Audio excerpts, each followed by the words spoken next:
A paz do Senhor, queridos! Estamos iniciando mais uma videoaula subsídio de seu canal EBD Fácil e Motivadora.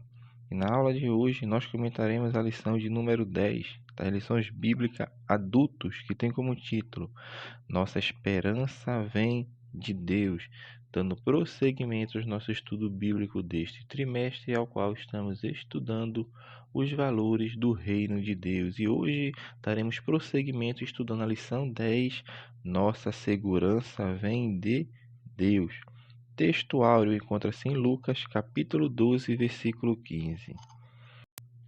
Acautelai-vos e guardai-vos da avareza, porque a vida de qualquer não consiste na abundância do que possui. Verdade prática. Não podemos colocar nossa esperança nas riquezas deste mundo, mas sim em Deus. A leitura bíblica em classe encontra-se no livro de Mateus, capítulo 6, dos versículos 19 ao versículo de número 27. Amém? Então vamos dar prosseguimento ao nosso estudo bíblico, estudando Nossa Esperança Vem de Deus. Na lição passada, meus amados irmãos, nós estudamos essa parte, falando do capítulo 6, né, que hoje estamos encerrando essa sessão. Já estudamos capítulo 5 de Mateus, hoje estamos encerrando o capítulo 6. Na próxima lição estaremos adentrando no capítulo 7, caminhando para o final do trimestre, mas estudamos no domingo passado que o crente ele é tentado em sua vida a viver na sua vida, ele é tentado quanto à sua vida piedosa.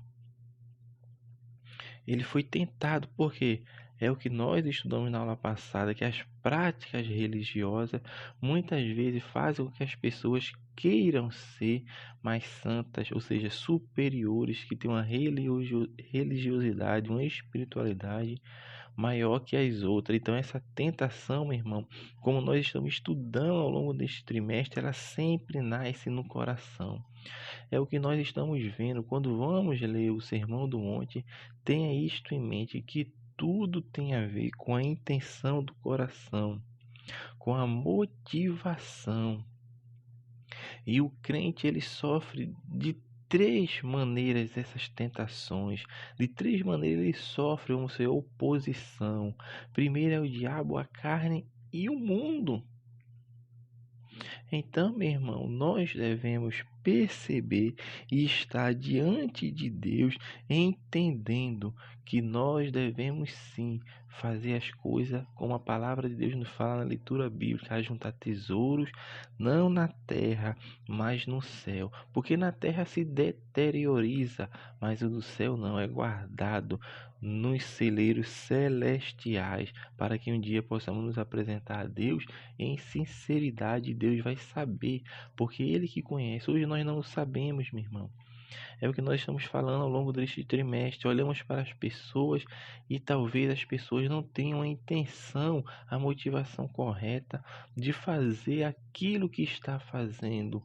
Mas ela está fazendo, ela é vista pelas pessoas, mas a intenção do coração, quem conhece é Deus. Na lição de hoje nós vamos tratar de um assunto sensível para muitas pessoas, que vai tocar no íntimo. Por quê? Porque é isso que nós estamos estudando neste trimestre, é o Sermão do Monte, ou seja, é um guia de prática, é um guia, meu irmão, de ensinos de Cristo que são superiores àquilo que o mundo ensina, aquilo que o mundo pratica. Por quê? Porque nós estamos na contramão do mundo.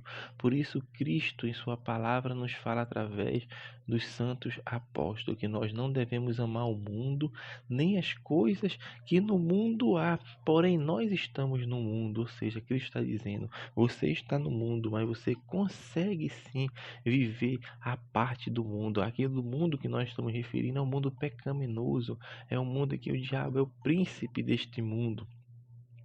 porque o mundo já jaz no maligno. E Cristo, em sua oração sacerdotal, ele sempre falou e orou a Deus: Pai, eu não os peço que os tire do mundo, e sim que os guarde do mal, conforme está lá em João capítulo 17, versículo 15. Então, meus amados irmãos, nós estamos no mundo para resistir, para mostrar que nós sim somos capazes de viver a parte da pecaminosidade do mundo, ajuntando tesouro no céu e na terra, que é a lição em que nós vamos falar hoje. De antemão, nós também não devemos deixar de falar nessa parte introdutória que em épocas passadas, até um pouco tempo atrás, muitos estavam entendendo essa passagem que nós estamos estudando da leitura bíblica em classe de forma errônea. Ou seja, se abdicavam totalmente de seus bens, de suas riquezas, se afastando de tudo porque tinham um entendimento errado.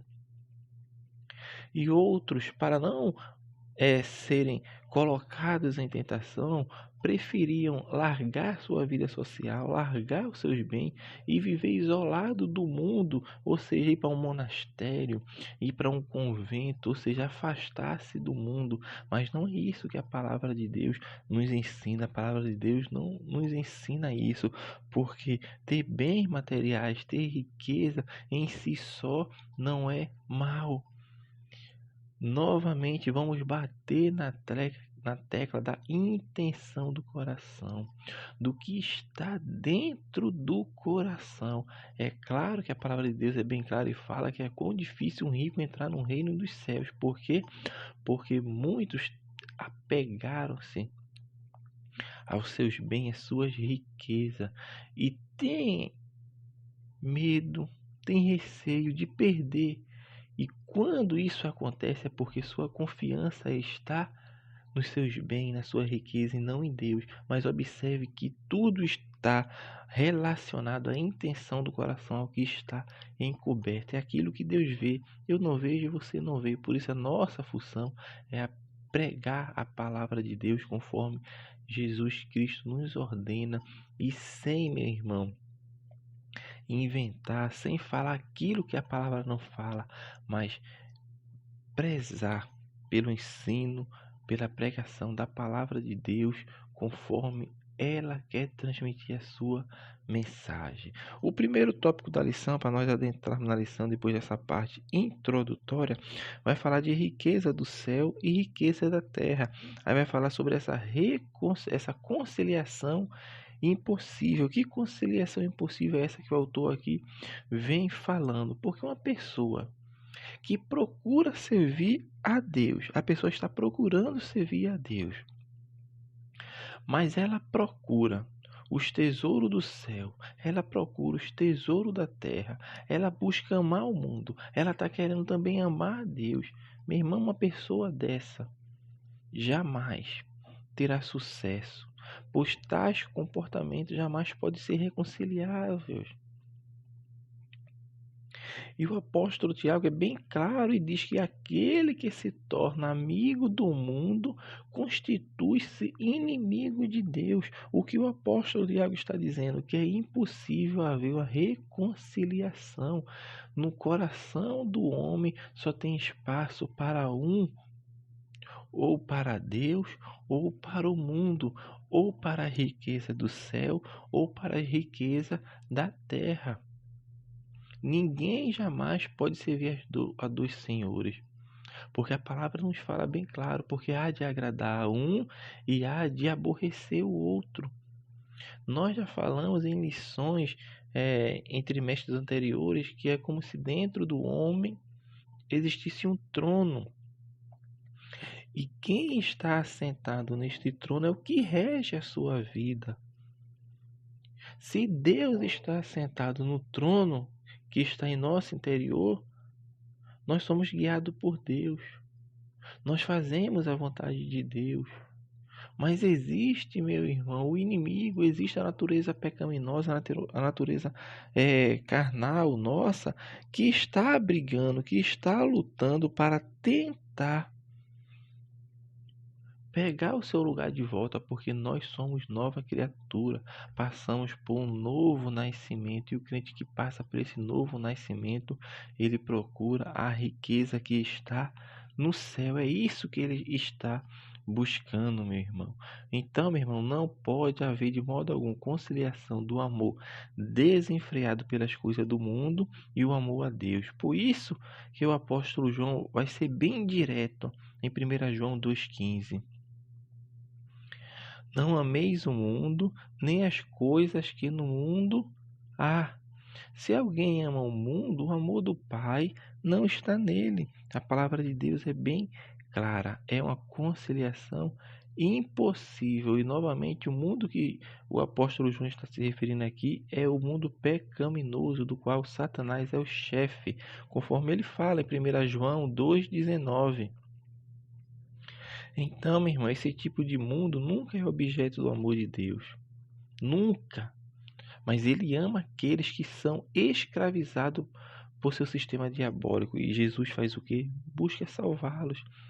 Que essa é a missão que ele veio fazer. Eu não vim para ser servido, mas para servir e dar a minha vida em resgate de muitos. Porque a obra da expiação ela é eficaz para aqueles que aceitam, que respondem sim ao chamado de Deus. Embora ela seja extensiva a todo mundo, ela é eficaz apenas àqueles que aceitam a sua salvação. O tópico 2 da lição, desse primeiro tópico, o autor vai prosseguindo falando de tesouros na terra e tesouros no céu. E nesta parte aqui ele vai frisar bastante que nós devemos prestar atenção nessa palavra tesouro, porque a definição deste termo ele tem dois significados, e esses dois significados nos mostram que Jesus está abrangendo não apenas, meu irmão, o conceito de riqueza material, de riqueza física, do entesouramento, vamos falar assim, do dinheiro propriamente dito, mas que está expandindo também, está indo além do que muitas pessoas ensinam e apregoam. Então, o primeiro significado para esse termo tesouro, que se encontra nessa leitura que nós temos em mãos hoje da leitura bíblica em classe, significa um lugar no qual coisas boas e preciosas são colecionadas em porta-joias.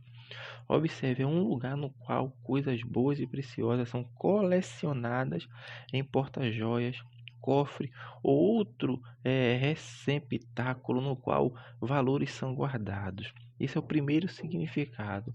Já o segundo significado representa um depósito, um armazém, ou seja, coisas armazenadas em um tesouro, coleção de tesouros. E o autor prossegue falando que atentar para essa definição é valioso, visto que não se deve ter em mente que o propósito de Cristo era apenas falar de dinheiro, abarcando somente as pessoas ricas. Não, seu alvo era atingir a todos. A mensagem de Cristo nessa parte do Sermão do Monte é atingir a todos, meu irmão. Quer seja aquelas pessoas que já possuem riqueza, quer outras que assim desejam ter riqueza. Observe só. Ele está falando para todos. Para todos. Para quem já tem e para quem deseja ter. Cristo está mostrando sobre isso, aquelas pessoas que são dominadas pelo materialismo e atraídas por Mamon.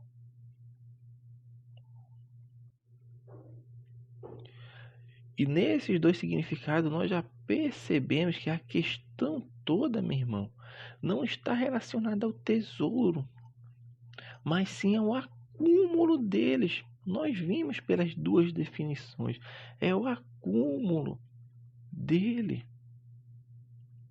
O cristão, meu irmão, deve ser consciente de que a riqueza pode ser um tipo de distração, fazendo com que nos voltemos apenas para as ambições deste mundo, confiando somente nela, sendo um estorvo para a nossa vida espiritual. Preste atenção, meu irmão, os tesouros desta terra pode envolver bens materiais, dinheiro, casa, filhos, homens, mulheres, carro, posição social, cargos, cultura, trabalho. É quando o seu coração se volta para alguma coisa demasiadamente, vivendo somente para ela. É aí que consiste o perigo. Então, qual é o nosso tesouro, meu irmão? Será que nós estamos ajuntando tesouro na terra ou será que estamos juntando tesouro no céu? Por isso, vale frisar, meu irmão, para que entendamos que quando Cristo está falando essas palavras para os seus discípulos e para nós, Ele está tocando no íntimo do coração, querendo ver, mostrando que o que vale é a intenção do coração.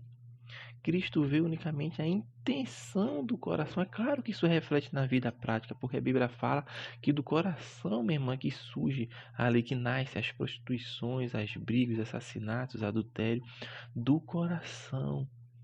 Por isso o ensino de Cristo é muito mais elevado, que o homem às vezes não pratica muitas das coisas como nós já estudamos, não pratica o assassinato, não pratica o adultério, não pratica a vingança, mas no seu coração ele já praticou, então já pecou. E quem consegue ver? Cristo. É Deus que vê a intenção do coração, a motivação. Então é Ele. Por isso é Cristo que irá nos julgar. É Cristo que irá nos recompensar segundo as nossas obras, não porque por elas nós formos salvos, seremos salvos, não, mas para manifestarmos o poder de Deus, mostrar que sim, a nossa fé é verdadeira, porque não é uma fé apenas teórica, mas é uma fé praticante. Então, meus irmãos, o último subtópico desse terceiro tópico vai falar o que o cristão precisa saber sobre os bens materiais. O que ele precisa saber? Primeiro, que não há mal algum em fazer uso dos bens ou ter riquezas, pois sabemos que tudo vem de Deus. O que é que não vem de Deus nessa terra? Nada. Tudo foi feito por Deus e tudo vem de Deus. Nas Sagradas Escrituras encontramos diversas pessoas que entendiam que tudo que eles possuíam vinha de Deus. Já em Gênesis, no capítulo 31, versículo 16, nós vemos que as filhas de Labão tinham consciência de que a riqueza que o pai possuía vinha de Deus. A riqueza de Salomão a riqueza que ele possuía vinha de Deus. 1 Reis 10, 23. Davi era consciente de que riqueza e honra vinham de Deus. 1 Crônicas, capítulo 29, versículo 12. Meu irmão, então está claro que as riquezas, sim, vêm de Deus. Porém, elas são neutras. Elas não fazem nem mal e elas não fazem bem. Não faz nem mal nem bem. A questão está naquele que as possui. A questão está na atitude que manifesta aqueles que possuem riquezas e bens materiais. Na Bíblia Sagrada nós vamos encontrar homens que possuíam riqueza. E mesmo assim eles se destacavam como homens santos e fiéis a Deus. E no Antigo Testamento nós vemos já dois personagens que marcaram a história da trajetória do povo de Deus por serem homens ricos, mas que estavam totalmente voltados com seu coração, sua atitude, sua motivação correta para Deus. O primeiro deles é Abraão. Abraão era um homem rico. Se fosse nos dias atuais, Abraão não seria nem milionário, Abraão seria bilionário, meu irmão. Era rico, temente e fiel a Deus. E o exemplo maior nós vemos também no patriarca Jó. Jó era um homem riquíssimo, a palavra de Deus nos fala, porém um homem sincero, reto e temente a Deus. E a sua história mostra-nos bem claramente que ele não tinha apego às riquezas, porque ele perde tudo, não só suas riquezas, mas também seus filhos, porque nós falamos anteriormente que a riqueza também de muitas pessoas, o tesouro está nos filhos, está na esposa, está no marido, está no seu status social, no seu emprego, na sua posição. E Jó perde tudo isso. Porém, uma coisa ele não perde, a sua fé em Deus. Porque aquilo que nós estamos falando ao longo deste trimestre, fazemos questão de frisar e bater sempre nessa tecla. Porque o que Deus vê é a intenção do coração, é a motivação correta. O homem pode ser rico, o homem pode ser pobre, mas qual a intenção do seu coração com relação às coisas deste mundo, de um modo geral? Às vezes a pessoa não é rica, mas ele é ambicioso, ele é materialista, busca e faz tudo para alcançar apenas o tesouro desta terra. E Jó é um caso excelente de nós comentarmos nessa lição, porque mostra que ele anda na contramão do que o mundo anda, ou seja, ele anda em comunhão com Deus, fazendo a vontade de Deus, independente de ter ou não ter. Se tem, glória a Deus; se não tem, glória a Deus, porque Deus conhece a intenção do coração. Não adianta, meu irmão, fazer as coisas querendo mostrar para as pessoas, querendo aparecer, vamos falar assim, mas com a intenção errada. Talvez até dos homens você vai conseguir elogio, vai conseguir apenas bajulação, e as pessoas podem até olhar para você como olhava para os fariseus e escribas e dizer: ali está aqueles homens santos, são muito santos mesmo, andam em comunhão com Deus, andam fazendo conforme a vontade de Deus, segundo a interpretação deles, né, meu irmão? Porque diante de Deus eram apenas sepulcros caiados, que por fora estavam bonitos, pintados, com flores ao redor, exalando talvez até o cheiro das flores, mas por dentro eram ossos podres, estavam putrefados, ou seja, não prestavam para nada. Dentro, que é onde Deus vê, aonde o olho humano não vai, mas é onde Deus vê que eles estão podres, estão sujos. Então, o cristão, a primeira coisa que tem que saber é isto, que tudo vem de Deus, e se tudo vem de Deus, tudo é para a glória de Deus. Então, o crente ele deve ter essa visão espiritual perfeita. Ele deve ter. É como se ele tivesse essa visão espiritual perfeita, na verdade. E não teria problema com as coisas ou os bens materiais desta terra. Não teria, meu irmão. Por isso, Cristo, quando está falando, uma leitura bíblica em classe tem essa passagem, que a candeia do corpo são os olhos. Porque eles são os instrumentos, meu irmão, através do corpo vai receber a luz que necessita para se locomover. Nasce no coração e reflete no olho, no olhar. A candeia do corpo são os olhos, ou seja, aquilo que eu...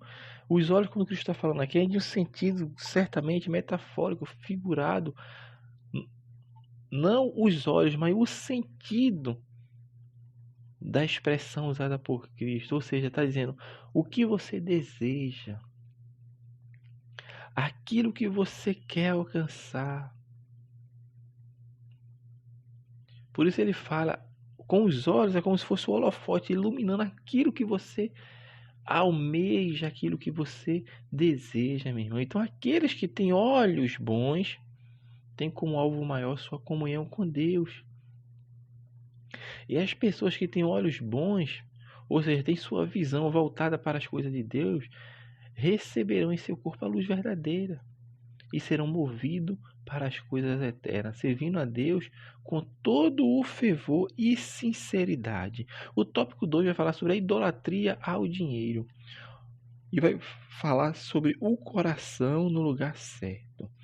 Então, quando o coração está no lugar certo, que é em Deus, não haverá problema com o dinheiro, não haverá problema com bens ou outras coisas qualquer materiais, meu irmão.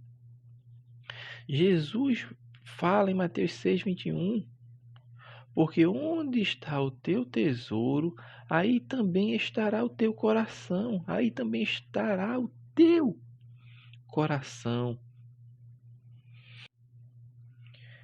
Cristo, meu irmão, neste momento aqui está falando sobre o cuidado de ter o coração no lugar certo. Aonde está o nosso coração, irmão? Lutero usa uma frase de Lutero que fala: o Deus de um homem é aquilo que ele ama. E se nós não termos Cristo em primeiro lugar em nossa vida, mas amarmos mais as coisas deste mundo, o amor de Deus não está em nós. Por isso esse tópico vai falar sobre a idolatria ao dinheiro. Mas observe que já nesse primeiro ponto aqui subtópico, o autor expande isso, mostrando que onde está o nosso tesouro, aí também estará o nosso coração. Se eu ajunto o tesouro no céu, é porque meu coração está no céu, está em Deus. Agora, se eu ajunto o tesouro na terra, o meu coração está na terra, nas coisas deste mundo, meu irmão. Então, o salvo em Cristo, ele pode trabalhar para ter o dinheiro necessário para o sustento seu e de sua família. Sim, pode sim. Não só pode, como deve. Porque não é pecado crescer na carreira profissional, não é. Nós temos que deixar isso também bem frisado aqui. Porém, meu irmão, agir de modo egoísta, entrar em desespero para ter as coisas, perder noites inteiras de sono pensando em como ganhar dinheiro, como ser famoso, como ser importante. Nada disso vem de Deus. Pois como diz o salmista no Salmo 127, versículo 2, inútil vos será levantar de madrugada, repousar tarde, comer o pão que penosamente granjeaste. É inútil, observe, meu irmão, inútil vos será levantar de madrugada, repousar tarde, comer o pão que penosamente granjeaste. Aí tem vírgula com ponto. Aos seus amados, ele o dará enquanto dormem. Observe como Deus está falando aqui neste salmo do cuidado que ele tem naqueles que o amam, naqueles que fazem a sua palavra, que cumpre a sua palavra. E ele está fazendo um contraste, dizendo que é inútil aquele que se acorda cedo, que madruga e vai dormir tarde, trabalhando o dia todo e come o pão penosamente que granjeou. É inútil, porque essas pessoas não entendem que tudo vem de Deus. Ele acha que pelo esforço dele, pelo desempenho profissional, ele vai alcançar as coisas.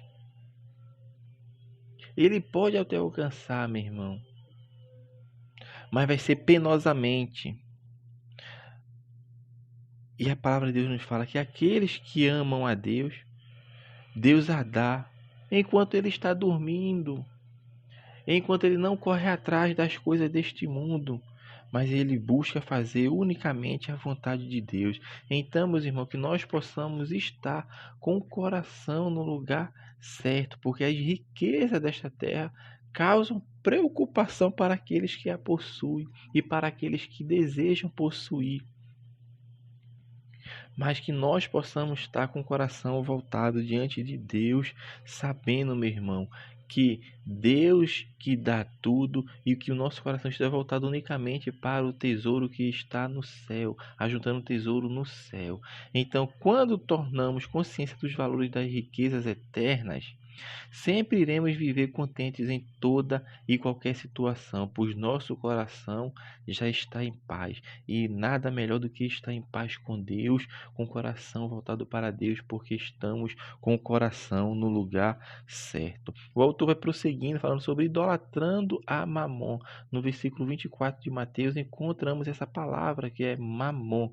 Trata-se de um termo. Que termo é esse? De origem aramaica. É um termo aramaico que significa riqueza ou opulência, ela engloba possessões, propriedades, alimentos, dinheiros, roupas, ou seja, todos os bens materiais. E Cristo procurou esclarecer que quando o assunto são a riqueza, é preciso prudência e bom planejamento. Foi isso que ele destacou na parábola do mordomo fiel, o qual soube proceder com o dinheiro. Meu irmão, então os que vivem por meio dos seus ensinos deveriam ter uma posição muito mais excelente. O cristão, meu irmão, que serve a Deus de coração, que ama de verdade, que é consciente de que tudo vem dele, procura colocar as coisas que estão em seu poder à disposição da obra de Deus. Então, as pessoas que têm o coração no lugar certo, que não idolatra as riquezas, alimentos, dinheiro, roupa, propriedade, possessões, meu irmão, ele pega seu dinheiro, seu tempo, bens, carro, casa, tudo ao dispor do Senhor, porque ele sabe que foi Deus que deu tudo a ele. Então, se foi Deus que me deu, é para ser usado em benefício também da obra de Deus. E tem pessoas que não fazem isso por quê? Porque tem amor aos seus bens, às suas coisas, ao seu dinheiro, meu irmão. Então, quem vive em lealdade com Deus não é preso aos bens materiais ou riqueza desta vida, pois Mamon não é seu Senhor, mas seu Senhor é Deus. Então, queridos irmãos, se realmente quisermos ser discípulos de Cristo, não podemos ter uma lealdade dividida. Por isso, cabe bem aqui aquela frase falada por Josué aos israelitas, em Josué capítulo 24, versículo 15, bastante conhecido, que fala: porém, se vos parece mal servir ao Senhor, escolhei hoje a quem servais. Se aos deuses a quem serviram vossos pais que estão da além do Eufrate, ou os deuses que os amorreu, em cuja terra habitais. Porém, eu e minha casa serviremos ao Senhor. Ninguém pode servir a dois senhores, ou há de servir a Deus, ou há de servir a Mamon, ou seja, ser egoísta, amar o dinheiro, servir a si próprio aos prazeres, a juntar tesouros apenas nesta terra. Mas, meu irmão, que possamos escolher servir a Deus, ajuntando tesouros no céu, tendo os olhos fitos nele. E o último subtópico deste segundo tópico vai falar sobre a riqueza condenada por Cristo. O que foi que Cristo estava condenando aqui? Porque, mais uma vez, vale frisar que Jesus, em momento algum, condenou a riqueza em si, mas em seu ensino que ele propriamente buscava era alertar a todos para não serem escravos das riquezas, tornando-se materialista. Pelo contrário, deveriam amar a Deus acima de todas as coisas. Então, Cristo aqui, meu irmão, ele não está condenando as pessoas de terem dinheiro, não está, mas ele está condenando aquelas pessoas que amam ao dinheiro, porque na sua palavra está escrito: o amor ao dinheiro é a raiz de todos os males. Observe que é o amor ao dinheiro. Então está relacionado à subjetividade que está dentro de cada um. É aquilo que eu amo, é onde está meu coração, meu irmão.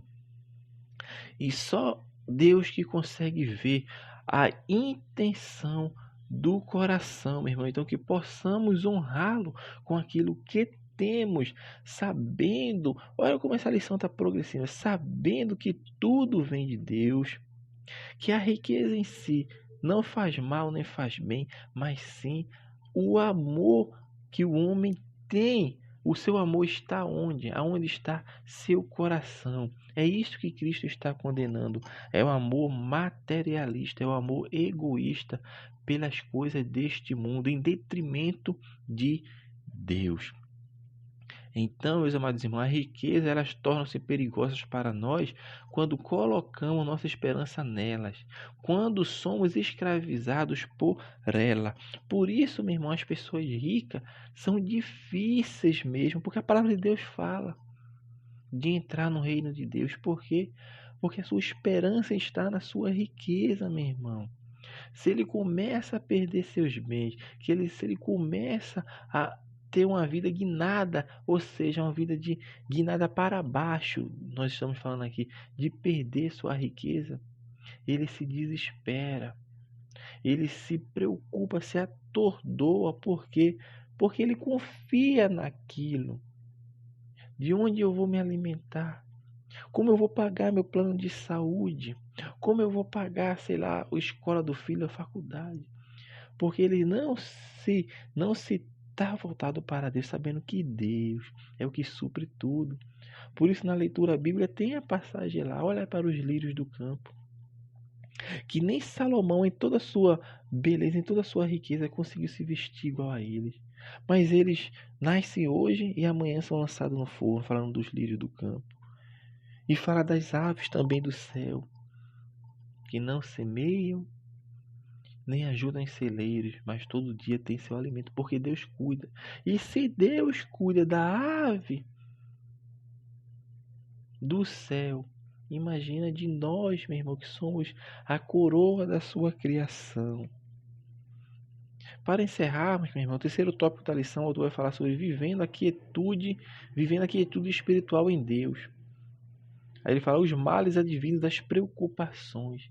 E preocupação é isso, observe, pré-ocupação, ou seja, eu me ocupar antes do tempo devido. Então, quando a pessoa se apega às coisas deste mundo, ela é uma pessoa preocupada, pensando sempre em como se prevenir, pensando em como sempre, meu irmão, estar tranquilo na sua vida futura. Mas a sua vida futura nunca chega, porque ele sempre quer algo a mais, quer sempre fazer algo a mais. Por isso, Cristo fala daquela parábola do rico insensato, meu irmão, que tinha tudo,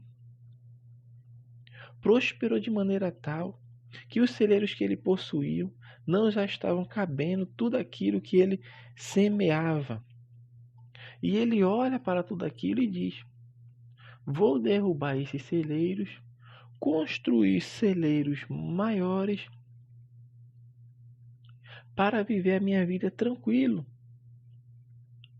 Porque eu não vou precisar mais me preocupar com nada. Vou só agora beber, comer, viver bem, porque a minha alma nada mais precisa, já estará farta.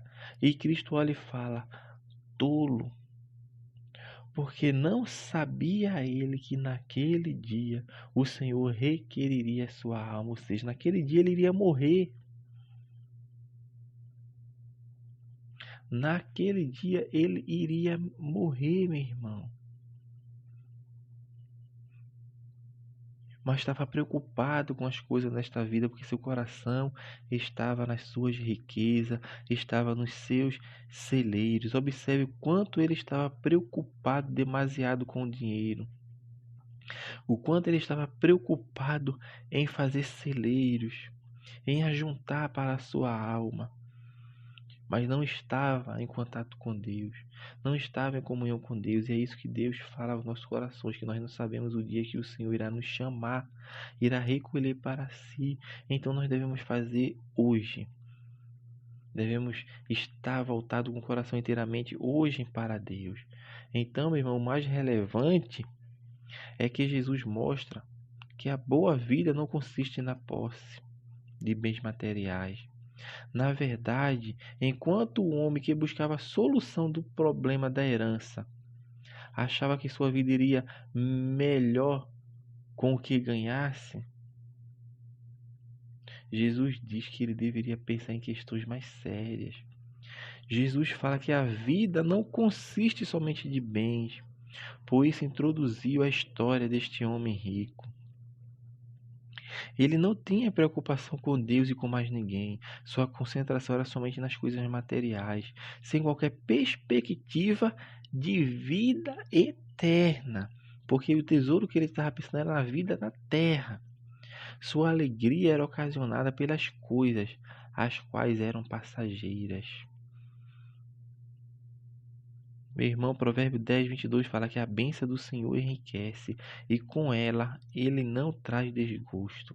Então, meu irmão, que voltamos à palavra de Deus. Então, que nós possamos superar os males que vêm das preocupações e viver sem inquietude. Por que viver sem inquietude? Porque hoje sabemos que o mal do século é a ansiedade. Tanto ricos como pobres podem ser dominados por ela. O rico com medo de perder o que tem e o pobre por não saber o que vai ter amanhã para se alimentar.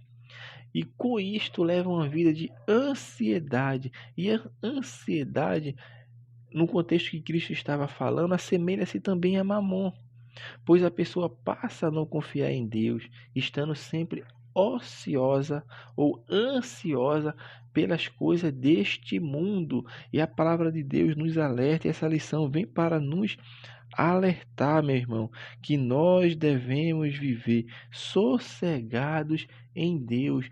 A lição do Senhor Jesus é que, se atentarmos para Ele, todos estão no cuidado do Pai, de modo que, pela ordem natural das coisas, o alimento diário está assegurado através da criação. Jesus diz que o ser humano tem mais valor que os pássaros. Não tendes muito mais valor do que elas? Falando da aves.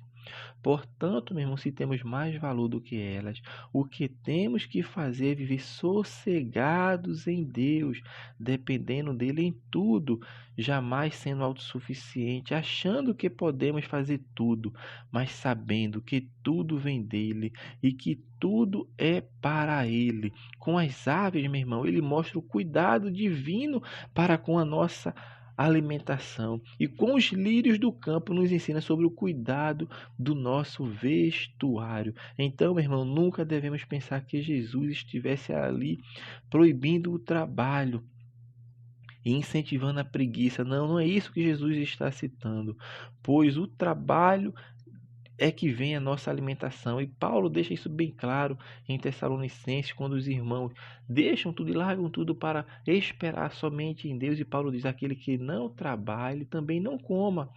Então, meus amados irmãos, Cristo aqui está combatendo é a intenção do coração, é o egoísmo, é aquilo que o homem está no seu coração, é o seu tesouro. Onde está o seu tesouro? O seu tesouro está nas coisas deste mundo?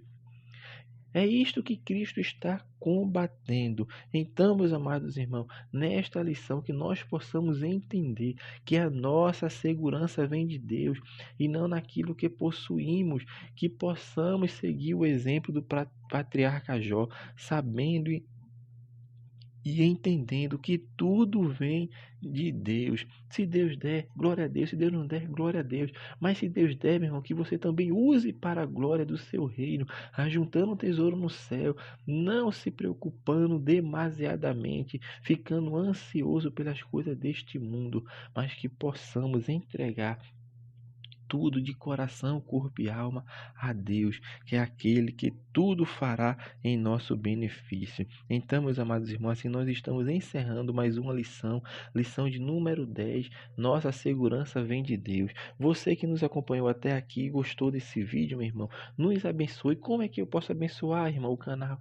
Deixando a sua curtida e se inscrevendo se você não é inscrito, porque muitas pessoas vêm, escutam, assistem, é abençoado, mas não se inscreve no canal, não compartilha. Então, meu irmão, abençoe esta obra compartilhando, curtindo, divulgando na sua igreja para que a palavra de Deus venha alcançar mais pessoas, para que entendam que o evangelho de Cristo veio e foi entregue ao ser humano para que nós possamos apregoar, para que estas almas sejam alcançadas e salvas da perdição eterna. Que Deus abençoe os irmãos e até a nossa próxima aula, se assim o Senhor permitir.